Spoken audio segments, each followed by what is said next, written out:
Bom sábado para você. Obrigado.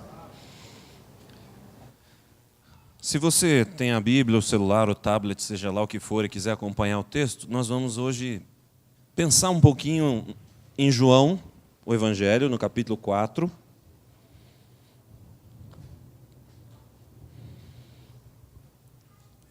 Os versos 43 em diante.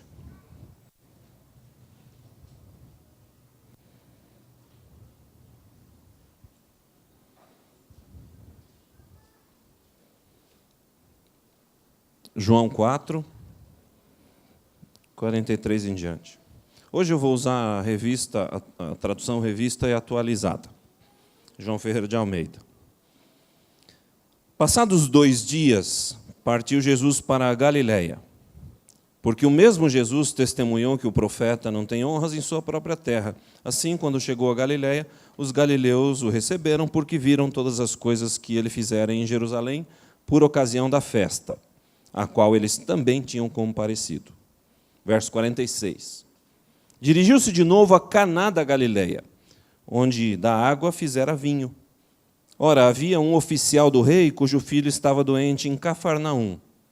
Tendo ouvido dizer que Jesus viera da Judéia para a Galiléia, foi ter com ele e lhe rogou que descesse para curar seu filho, que estava à morte. Então, Jesus lhe disse: se porventura não virdes sinais e prodígios, de modo nenhum crereis. Rogou-lhe o oficial, no verso 49. Desce, Senhor, antes que meu filho morra. Vai, disse Jesus, o teu filho vive. O homem creu na palavra de Jesus e partiu. Já ele descia quando os seus servos lhe vieram ao encontro, anunciando-lhe que seu filho vivia. Então, indagou deles a hora que seu filho se sentira melhor. Informaram ontem, a hora 7ª, a febre o deixou. Com isso, reconheceu o pai ser aquela precisamente a hora em que Jesus lhe dissera: teu filho vive, e creu ele e toda a sua casa. Vou te fazer uma pergunta retórica, só para pensar, não é para responder. O que é fé? O que será que significa fé? Eu não estou perguntando o que significa fé para você, eu estou perguntando, em termos gerais, genéricos, o que você pensa ser fé. Para te estimular a pensar nisso, eu vou te contar uma cena de um filme, que você já deve ter visto na internet por aí. Mas se viu, faz cara de manequim de shopping só para ficar contente, finge que não sabe, tá bom? Então, um moço alpinista, experiente, gente boa, sabia tudo da atividade, inventou de escalar uma montanha gelada, uma das mais altas do mundo, cena de filme, não é história de verdade. E o camarada começou a subir e tal, e ele tinha programado. Essa gente parece que programa, né, onde eles vão estar a cada momento do dia, tal, um negócio meio perigoso, então eles têm que fazer um cronograma, etc. e tal, ver o tempo e tal. Mas por alguma razão, antes de chegar num patamar em que ele armaria sua tenda ali, sua barraca, para passar a noite, ele enfrentou um paredão praticamente reto, assim, não sei como eles chamam isso, e ele teve algumas dificuldades para conseguir transpor aquele obstáculo. E a noite chegou antes dele chegar ao patamar onde ele haveria de dormir. Quando escureceu de uma vez, ele estava pendurado no paredão.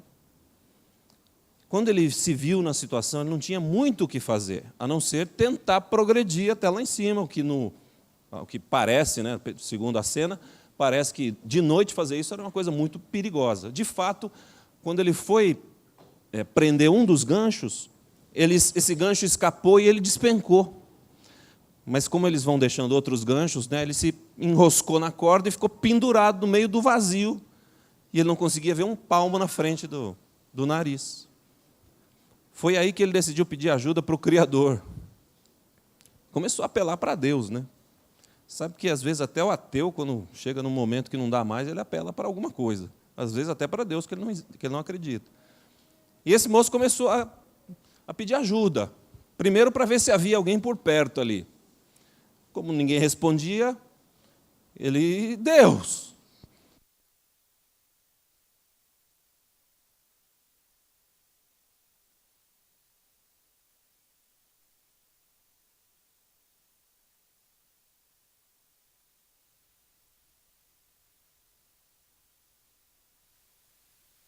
É o branco. Isso. Beleza. Aí ele chamou por Deus, e Deus respondeu: sim, meu filho.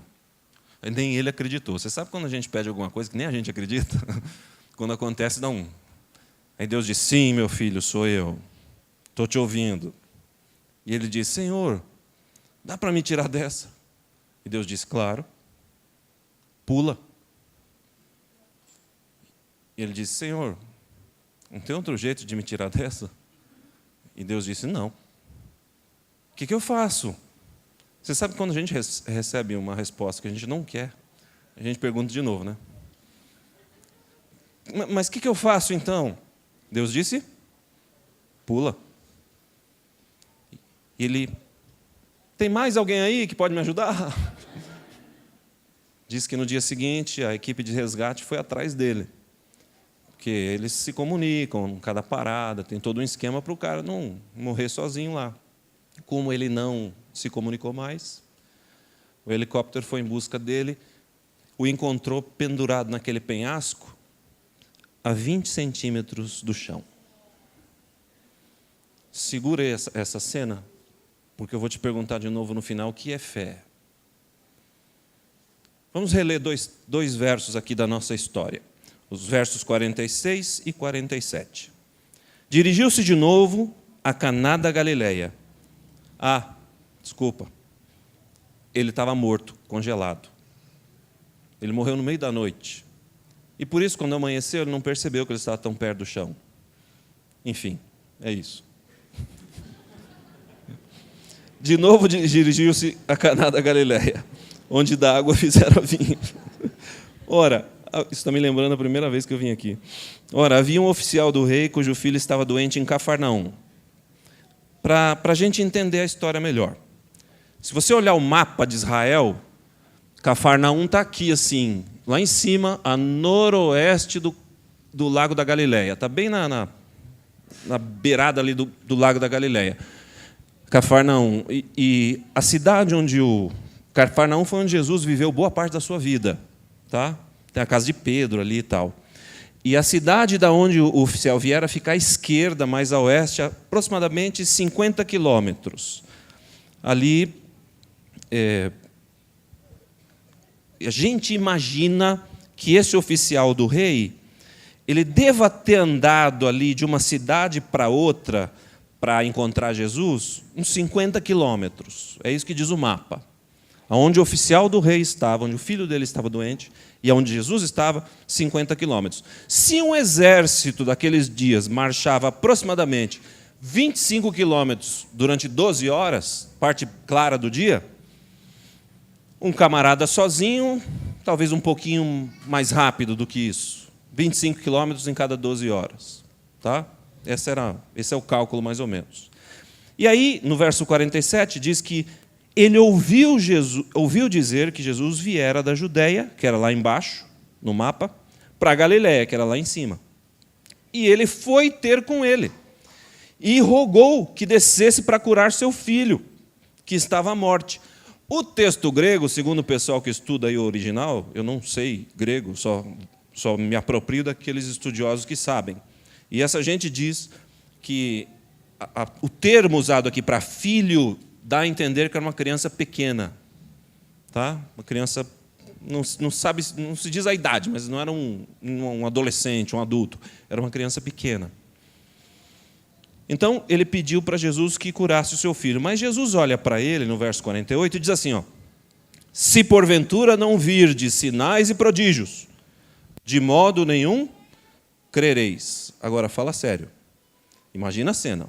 O sujeito anda 50 quilômetros a pé, o filhinho dele está morrendo, e quando ele chega e encontra Jesus, Senhor, desce para curar o meu filho.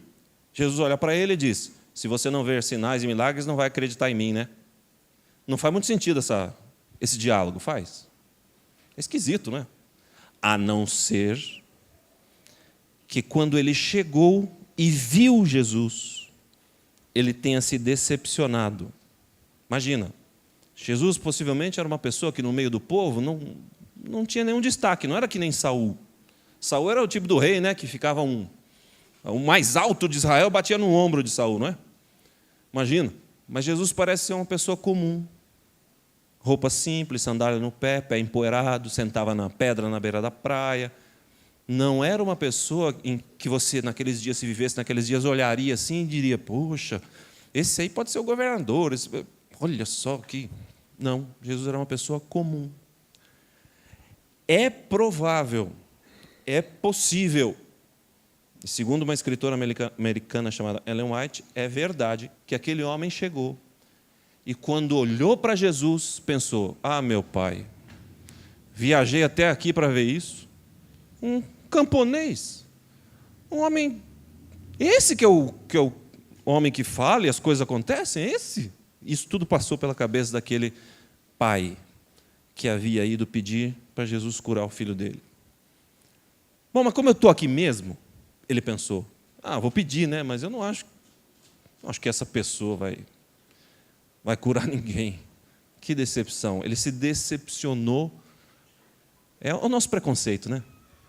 A gente, infelizmente, e isso acontece hoje em dia ainda, a gente espera que algumas pessoas tenham um perfil X.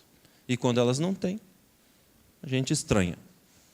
E aquele homem se decepcionou com Cristo. Por isso Jesus olhou para ele, leu o seu pensamento e disse assim, entendi.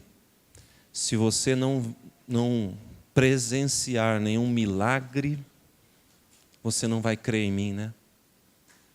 É por isso que Jesus disse isso. Aliás, Jesus valorizava, e eu penso que isso permaneça até hoje, valorizava mais a fé na palavra dele do que nos milagres que ele fazia. No final do Evangelho de João, lembra quando ele ressuscitou? E Tomé não acreditou? Tomé não estava entre os discípulos, Jesus apareceu, disse, paz seja convosco. E aí os discípulos, enfim, foi aquela coisa toda. Na semana seguinte, eles disseram para Tomé, ele apareceu, e Tomé disse, eu não acredito. Só se eu colocar as mãos nas feridas dele. Não tem conversa, eu não acredito. Aí quando Jesus aparece uma semana depois, Tomé vê e cai adorando a Jesus, né? Dizendo, Senhor meu, Deus meu, aquela coisa toda. E aí Jesus diz o que para Tomé? Você lembra? Porque me viste, creste, Tomé? Bem-aventurados os que não viram e creram. Que recado Jesus dá aí no último verso, praticamente no final do Evangelho de João? Feliz é você e eu e todos aqueles que não viram Jesus face a face, mas que creem. Creem no quê? Na sua palavra e não nos seus milagres. A fé que brota de um milagre é suspeita, não dura. Você quer ver um milagre? Eu também, estou esperando há 45 anos. Mas eu descobri em algum momento aí da minha vida para trás que eu realmente não preciso disso para crer. Aliás, o povo de Israel saiu do Egito, quem é que viu mais milagre do que aquele povo? Fala para mim. Saíram do Egito, o Mar Vermelho abriu. A água da rocha jorrou. Fogo desceu do céu no tempo de Elias. E por aí vai. Acha os milagres no Antigo Testamento. Tem uns montes. Mas aquela gente creu? Aquela gente entrou na Terra Prometida? Não. Só a próxima geração que entrou. A fé que brota de um milagre é suspeita. Porque no fim das contas parece que a gente racionaliza. A gente acha um jeito de explicar aquilo. Ou o efeito do efeito especial passa. Dá para entender? Essa é a impressão que eu tenho. Por isso, se você observar nos discursos de Jesus, mesmo quando ele curava as pessoas, quando ele fazia milagres, o que ele dizia? Tua fé te salvou. A palavra dele era mais valiosa do que o milagre em si. Bem-aventurados os que não viram e creram. Aqui o homem se aproxima de Jesus, querendo ver para crer. E Jesus diz para ele, não é assim que funciona, você vai primeiro crer para depois ver. E a impressão que a gente tem é que quando Jesus olha nos olhos dele e diz, se você não observar nenhum milagre, nenhum sinal, nenhum prodígio, você não vai crer, não é? A impressão que se tem é que aquele homem cai em si como o filho pródigo, sabe? Caiu em si, caiu a ficha. E ele deve ter percebido que o pequeno dele, a 50 quilômetros, iria morrer se ele não mudasse de atitude. E, de repente, no verso 49, é que a gente não vê a inflexão da voz aqui, né, no texto bíblico, mas eu imagino que seja assim, no verso 49, rogou-lhe o oficial, Senhor, desce antes que meu filho morra. Ou seja, tá bom, eu entendi o recado. De repente, aquele camarada entendeu que ele estava diante de alguém que podia ler os pensamentos dele, a falta de fé dele, os preconceitos dele, os mesmos que nós temos hoje ainda com os nossos amigos crentes, com as pessoas que agem de maneira diferente da gente. Enfim, os mesmos preconceitos que existiam naquela época existem hoje, manifestos de maneira diferente. Então, quando aquele homem percebeu que Jesus havia lido seus preconceitos, sua dúvida, sua falta de fé, etc. e tal, isso podia custar a vida do seu filho, ele decidiu crer e mudar de atitude. Aliás, a dúvida é um negócio bem perigoso. É verdade que a dúvida é aquilo que nos impulsiona para saber mais, para aprender mais, para pesquisar mais a Bíblia, e nesse sentido ela é boa. Mas há certos tipos de dúvida, principalmente aqueles do tipo que Satanás usou no céu para infernizar a vida de Jó. Vou lembrar vocês que quando Satanás se apresenta na presença de Deus, e Deus diz, vistes meu servo Jó? E ele falou, só porque o Senhor dá tudo o que Ele quer que ele te obedece. Naquele momento, lembra disso? Quem é que sabia que isso era mentira? Só Deus. Ninguém ali naquela audiência tinha condição de avaliar se Jó servia por interesse ou se ele era crente mesmo. E o diabo trabalha assim. O diabo e os comparsas dele, né, que às vezes estão até dentro da igreja. Coloca uma dúvida que a gente não pode verificar de imediato. Isso é um ato imoral. Sabe que vai criar confusão, sabe que a dúvida não procede, mas sabe que vai criar confusão pelo menos por um tempo e um ou dois vão se perder, que se dane. Então apresenta a dúvida. É assim o diabo fez. Assim Eva caiu. Por um instante, a serpente disse assim, na verdade, Deus não quer que você coma porque você vai ser que nem ele. Vai se tornar um tipo de Deus. E isso ele não quer, ele não tolera. Num instante, Eva, que não podia verificar aquilo na hora. E quando a gente não pode verificar na hora, a gente ou confia em Deus ou faz besteira. Eva fez besteira e você está aqui, eu também. Tem outro jeito? Adão, então, pior, né? Sabia o que estava acontecendo. Mas, enfim. A dúvida, Eva duvidou da palavra de Deus. Deus disse, não come. Ponto. Eva duvidou. Acreditou na serpente e duvidou de Deus. Para mim, o pecado é bem esse. Não é comer uma fruta. É a atitude de duvidar da palavra e acreditar na serpente. E aqui, a dúvida brotou na mente daquele homem e podia ter custado a vida do filho dele. Aliás, eu ouvi dizer que um dia um cidadão estava vendendo uma casa, e muito barato, assim, uma casa boa por um preço pequeno. E aí um homem se interessou, foi olhar, olhou tudo, coisa e tal, e gostou e disse, eu vou ficar com a casa. Tá bom. Mas aí o cidadão que estava vendendo pôs no contrato o seguinte, só tem um detalhe, você compra a casa, ela é sua, etc. e tal, mas eu vou deixar aqui na parede da sala um prego, esse prego é meu. E esse você não vai poder mexer, nem tirar, enfim. Esse prego é meu. Tá bom, que seja. A casa era tão boa e estava tão barato que ele decidiu assinar um contrato louco desses. O prego do ex-dono. Beleza. Ele se mudou, se instalou, feliz da vida, tinha economizado uma boa grana, podia até trocar de carro. Quando no dia seguinte o ex-dono da propriedade bateu ali, tocou a campainha e disse, oi, vim usar meu prego. Como é que é isso? Vim usar meu prego. Não, é claro, está no contrato de compra e venda, o prego é meu e eu posso usar. Enfim, deu uma briga lá e o cara entrou e pendurou um gambá morto naquele prego. Não deu uma semana. O camarada saiu da casa, devolveu a casa para o ex-dono, e o ex-dono ficou com o dinheiro e a casa tudo junto. Porque a dúvida é como um gambá morto, pendurado no prego no seu coração e na sua cabeça. A dúvida que a gente não pode solucionar. E alguém disse aqui, eu não lembro quem foi agora, no momento de oração, que Deus é muito mais do que a gente sequer vai poder entender. Acho que foi agora, no momento de oração. E às vezes a gente quer entender coisas que não são para nós. Isso é tipo um gambá morto pendurado em algum lugar da sua mente ou do seu coração, ou nos dois. Fede, incomoda, atrapalha e não resolve nada.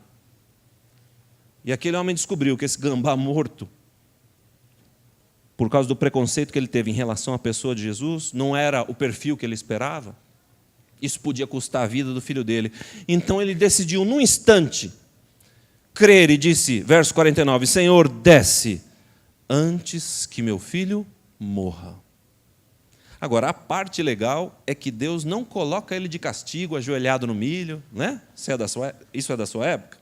A professora mandava você ajoelhar na tampinha de garrafa, do milho, para aprender, pôr um chapéu assim escrito burro e ficar lá no cantinho. Não, Jesus não fez isso com ele. A impressão que a gente tem, às vezes, é que Deus é como a gente. Que Deus põe a gente de castigo para a gente aprender uma lição. Por isso que depois que a gente peca, a gente demora um pouco para pedir perdão. Como se o tempo passasse, ele se acalmasse. Né? Não tem nada a ver. Olha aqui, o camarada, o senhor pode descer para curar meu filho? Você quer ver milagre? Não vai ter, não. Tá bom, desculpa. Decido crer. E aí Jesus responde na hora, sem castigo, sem nada. Jesus lê o coração de uma pessoa arrependida. Jesus não pede um tempo. Tá bom, agora você vai aprender uma lição. Fica aqui um pouquinho que eu vou almoçar, depois eu penso no seu caso. Pensa aí no que você falou, que você pensou de mim. Ele não faz isso. Quando o homem diz, quando ele roga, quando ele implora no verso 49, no verso 50 Jesus diz, então, vai, porque o teu filho, olha como Deus é bom. Se você duvidou até agora, mas se você decidir crer agora, Ele te abraça e te recebe. Como aquele homem que mudou de atitude e Deus o recebe no mesmo instante e diz, vai, teu filho vive. Agora, o problema é que aquele homem tinha que andar 50 quilômetros para ver o milagre. Um dia inteiro, e se ele andasse à noite, a noite inteira. 24 horas, pelo menos. Ele tinha que andar direto para chegar lá e ver o seu filho curado. E eu chamaria isso de espaço da fé. Isso acontece hoje com a gente também. A Bíblia diz que aquele homem creu em Jesus e partiu. Jesus disse, vai para casa, teu filho vive. Ele creu e partiu. Só que ele não viu o filho curado antes de 24 horas, se ele andou direto. E é isso que dá a entender, porque quando ele chega, no verso 51, diz que ele descia quando os seus servos lhe vieram ao encontro, anunciando-lhe que seu filho vivia. Então ele indagou, que horas o meu filho se sentiu melhor? E eles disseram, ontem, a hora 7ª, a febre o deixou, à 13h. Com isso reconheceu o pai ser aquela precisamente a hora em que Jesus lhe dissera, teu filho vive. E ele creu, e com ele toda a sua casa. 13h, vai, teu filho vive. E parece que ele andou até o outro dia. E quando ele chega, os servos vêm anunciando, olha, ele está bem. Que horas? Ontem, 13h. Nesse período que ele andou obedecendo a ordem de Jesus, vai para casa que teu filho vive, a fé dele podia vacilar, concorda? Ele podia desistir de crer. Ele podia começar a reclamar e dizer, por que ele não pôde me transportar até lá? Por que ele não me deu nenhuma garantia, nenhum sinal? Ele podia... O fato é que ele podia mudar de atitude, de posição, de mentalidade. Da 1h deste dia até ele ver o filho curado, ele teve um espaço para exercitar a fé ou desistir dela. Cá para nós, para quem espera Jesus voltar, é isso que a gente está vivendo, não é? Eu e você dizemos que Jesus vai voltar, e vai voltar logo e coisa e tal. A avó do meu pai nunca colocou dentadura, porque Jesus ia voltar, morreu banguela, tadinha. Na minha época de teologia, eu achava que Jesus não voltaria, que Jesus viria antes de eu terminar o curso. Eu pensava que o mundo estava maduro para Jesus voltar. 20 anos se passaram desde a minha formatura. Eu não estou dizendo que ele não vem. Eu só estou dizendo que não estranhe se entre aquilo que você coloca nas mãos de Deus, inclusive a volta de Jesus, e entre a realização, existe um espaço para você continuar crendo ou não. E eu chamaria isso de espaço da fé. Ela pode ser exercida, mas ela pode ser abandonada. E quantos não abandonaram essa fé na vinda de Jesus, quando por um erro de interpretação, o povo, os pioneiros da igreja lá, anunciaram a vinda de Jesus para 1844, 22 de outubro, e ele não veio. Muita gente perdeu a fé. Eu conheci uma psicóloga que a sogra dela é judia, esteve em Auschwitz. Ela trabalhava numa fábrica de munições, de bala para fuzil. E muitos judeus perderam a fé. Por alguma razão, essa senhora não. Pois bem, Deus te deu a possibilidade de você crer ou desistir. Enquanto você espera a resposta das orações que você pediu aqui no momento de oração, você pode continuar crendo ou desistir. Às vezes as coisas demoram. É que e se você for como eu, você gostaria que a coisa acontecesse logo. Ninguém gosta de esperar. Nós tratamos disso há 2 semanas, não foi? Ninguém gosta de esperar. Então a gente gostaria que, se Deus é tão poderoso, as coisas acontecessem logo, para tirar a gente dessa agonia. Mas quando as coisas não são na hora e do jeito que nós queremos, pode ser que nesse espaço da fé, ela se vá. Portanto, eu pergunto de novo, o que é fé? Fé é acreditar que Deus vai fazer tudo que eu quero, na hora que eu quero, do jeito que eu quero, que nem se diz por aí na televisão. Um dia eu vi um camarada dizendo assim, para Deus, no momento em que uma pessoa com uma deficiência física veio à frente, então ele dizia assim, eu determino que o Senhor cure essa pessoa. Cá para nós, que ser humano pode determinar a Deus o que ele tem que fazer ou deixar de fazer? Eu determino que o Senhor cure. Eu achei que o Espírito Santo usasse a gente, não a gente usasse o Espírito Santo. Eu achei que Deus usasse a gente, não a gente usasse a Deus. Então é agora, eu determino. Então, mais ou menos, talvez essa, de uma maneira menos agressiva, mas mais ou menos talvez essa seja a nossa posição às vezes. Se Deus não fizer, eu saio chutando pedrinha, emburrado. Vou ficar de mal dele. Eu sei que não é fácil, eu sei porque eu passo por isso. Eu não estou falando uma coisa que é só você que passa. Isso me incomoda. Mas eu descobri que às vezes a gente tem a oportunidade de continuar crendo ou não. E no fim das contas, volto à pergunta. O que é fé? Aquele camarada da primeira cena lá do filme, ele não sabia que ele estava a 20 centímetros do chão. Deus disse, pula. Porque Deus sabia que dava para pular. Ele não sabia, ele estava no escuro. Fé é quando este homem ouve, vai, teu filho vive. Ele ouve a palavra de Deus e vai. Fé é seguir a direção, é obedecer o que Deus manda você fazer, porque você acredita que Ele tudo pode. É o dono do universo. Se o dono do universo diz, vai, eu vou, se eu tenho fé. Fé, ao contrário de uma coisa etérea que muitos de nós às vezes imaginamos, é simplesmente confiar na palavra de Deus, ponto final. É o sábado que eu quero. Mas não dá, tal, acho que é o domingo. É o sábado. Fé é crer na palavra e agir de acordo com ela. O homem creu e partiu. Demorou 24 horas para ele ver o milagre, com seus olhos. Mas naquele período, ele exerceu fé. Creu e partiu. Eu espero que você e eu não morramos agarrados nas nossas cordas, nossas esperanças, nossa maneira de viver, nossa maneira de pensar a realidade. Eu espero que nós sejamos vencedores.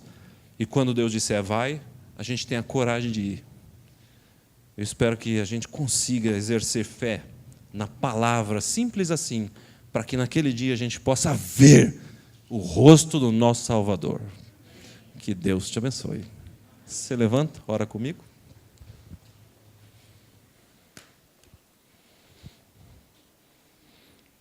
Deus grandioso, em nome de Jesus, o teu Filho, que naquele dia